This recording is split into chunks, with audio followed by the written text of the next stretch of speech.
All right, today I'm going to teach you how to draw our patterns with our half notes. So to get started, let's go ahead and draw our 2-4 right up there. We do use the notes do, due date, the quarter rest, and the do, which is our half note.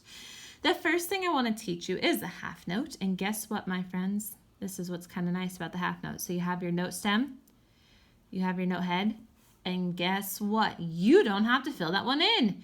So remember all those times when you're working on note heads and we kept telling you, your teachers are telling you, fill in your note heads. This is a time where you don't fill in the note head. Okay, so make sure that you leave that blank. Now, just as a reminder, which we figured out when we were reading our patterns, the do takes an entire measure. So there's going to be no other notes that fill in this space. We're going to put our measure line or our bar line, and then we will continue our patterns up to the right. Now let's practice these notes right here. So let's do a do day. So we have our note stem, our bar connecting the other note stem. You might start yours a little bit differently. That's okay. So we have our note stems, our bar that connects them, and our 2 note heads. Now our do it looks similar to our do, our quarter note does, except we'd fill that in. So we're not going to practice that right now. I do think we might want to practice that quarter rest though. So if you would draw the letter Z and add the letter C to the bottom, and that is your quarter rest. All right. So that is our pattern. Let's read it together. We go do, due day. Very good.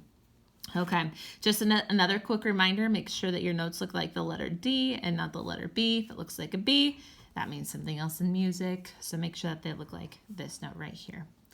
So let's practice it the other direction. So we have our 2-4. I'm going to change the pattern up this time. So this time let's put our quarter rest.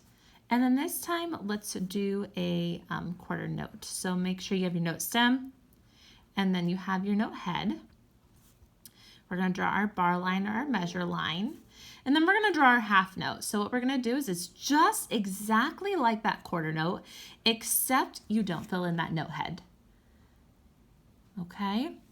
So the nice thing about these patterns is it's a new note for us to write, but it's not too tricky and it's not completely different from what we've done before. It's just like our quarter note, except we don't fill in that note head. Just another reminder, just in case you're not sure which direction to go, your notes need to look like the letter P and not like the letter Q. So that's what I tell my students. The letter D and the letter P is what your notes should look like. I'm going to have a picture up on the virtual classroom after this video. If you want to go ahead and please practice those notes that are up on that virtual classroom, that picture, please do so. You can use a pen or a pencil. You can use paper that's plain colored. If you have colored paper at home, go ahead and use that. If you have notebook paper, if you don't have paper, that's fine. You can use chalk, really whatever you have at home that you can use to practice writing these. All right.